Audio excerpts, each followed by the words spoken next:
want to read two quotes from interviewees of mine. The first begins this way.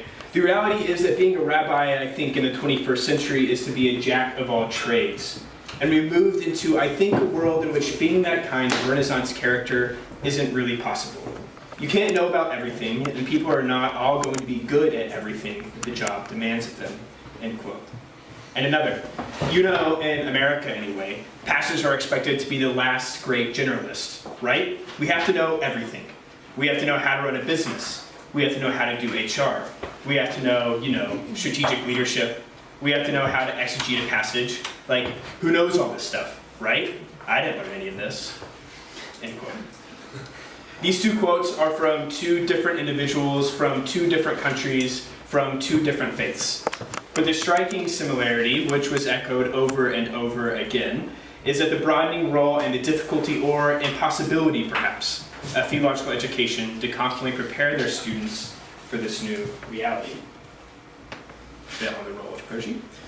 My research began in 2014 to set out to answer the question, how are theological colleges training about other religions? As a check on what the faculty and the academics were saying, I decided it'd be a good idea to speak to the clergy serving in diverse contexts who had gone through these programs, see how they were trained, and if it actually matched the reality that they were living.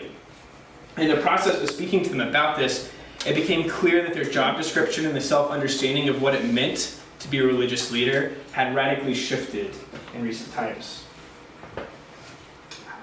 Oh, these are just different houses of worship.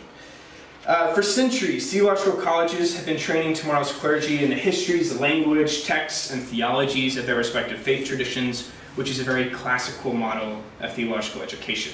Yet these are institutions, and institutions move slowly.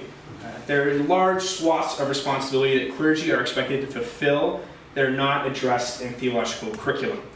If it is even addressed, it's negligible. It's true, in the last 2 or 3 decades, theological education has started to incorporate teaching on leadership, conflict resolution within their communities, and counseling. These are necessary for the modern-day clergy person, but they're often seen as not enough. Indeed, some even question whether seminary should be bothering teaching these in the first place. Nor should I argue that these roles of counseling are radically reshaping the idea of what it means to be a priest or a rabbi. Yet religious diversity, I think, poses a different challenge. Some theological colleges do teach on other religions, but the training, when it's best, is piecemeal, and is often not incorporated into the wider curriculum as a requirement.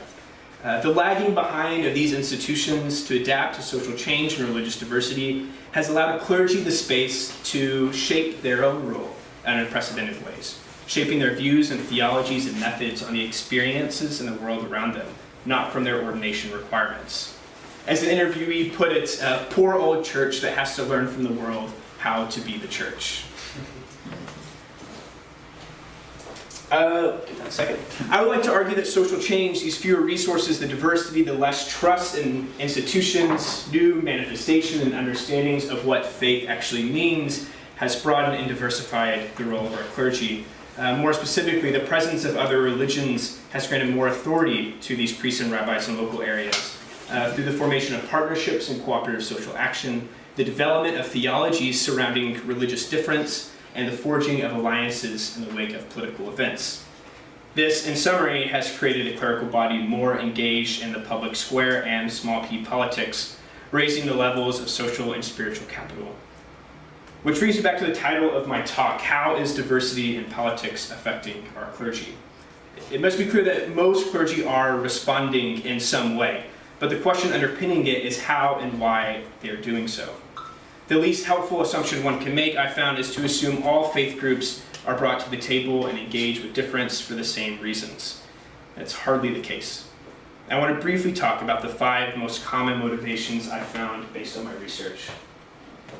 The first is quite clear and foundational, and that's just a recognition of social change and a need to come to terms with that change. And like I said, many clergy are aware of this fact and are quite accepting of it.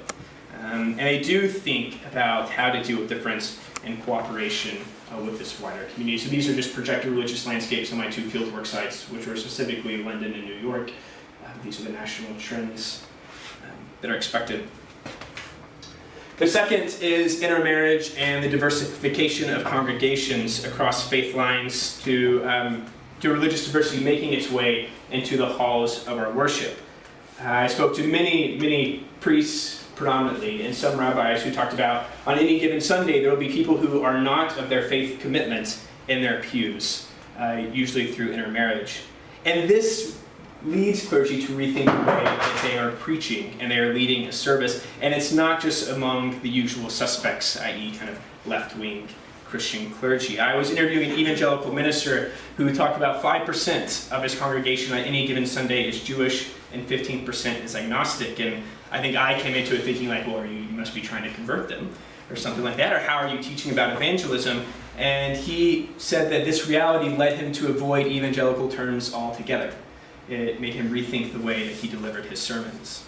And then another Christian priest in Manhattan said, quote, "In order to be thoroughly articulate as a Christian, I don't have to dump on my Jewish neighbors." And all this comes through the theologies of supersessionism. Often leaders driven by these interests and this desire to provide more nuanced or more appropriate preaching for their diverse congregations seek Jewish communities or their rabbinical colleagues to learn more about the Jewish faith and the people occupying their pews. Another motivation I found, which is especially prevalent and useful in seminary education, is personal spiritual development that comes along with interreligious engagement. This is quite easily known as you learn more about your own faith when you come and encounter with someone who is not of your own faith. And this is a point where I think it's important to address the elephant in the room of interfaith dialogue, which is evangelism.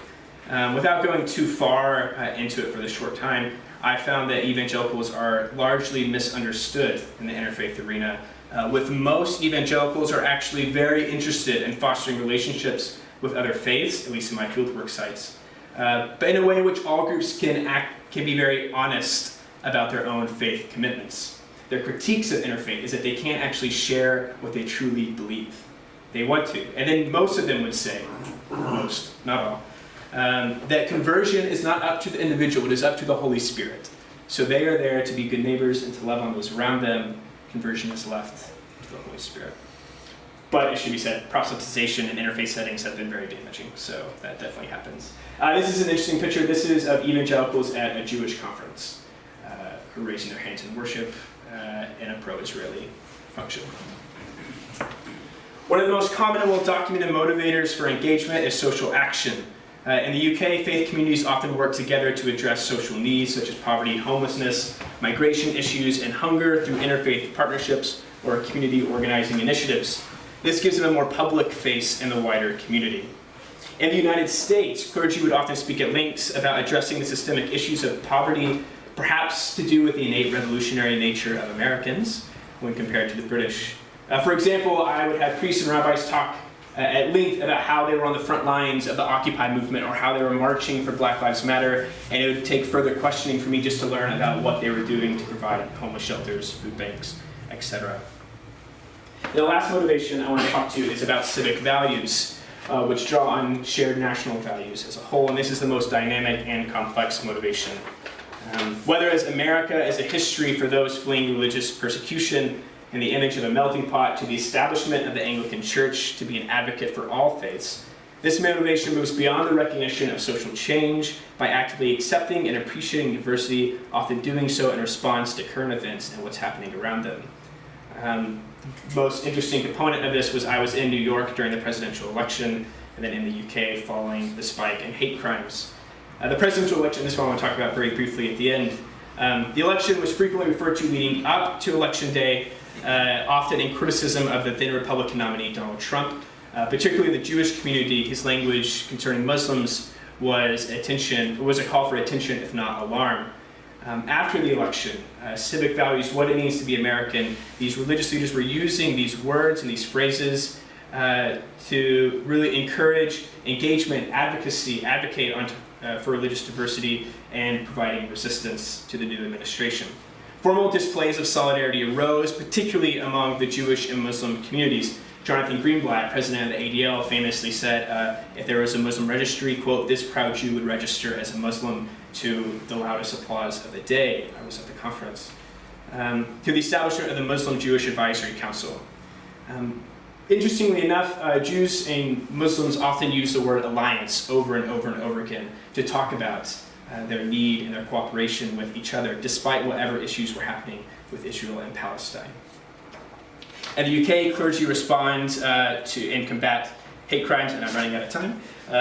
So I will just close. So clergy are very active in responding to hate crimes, and one person said it's one of the most significant messages you can give is standing side by side with one another in the face of these events. Due to the presence of local religions, local clergy are practically leading communities by example when it comes to living with difference. Theologically, they're cultivating distinct faith identities in relations to other religions and forging new theologies of interreligious engagement.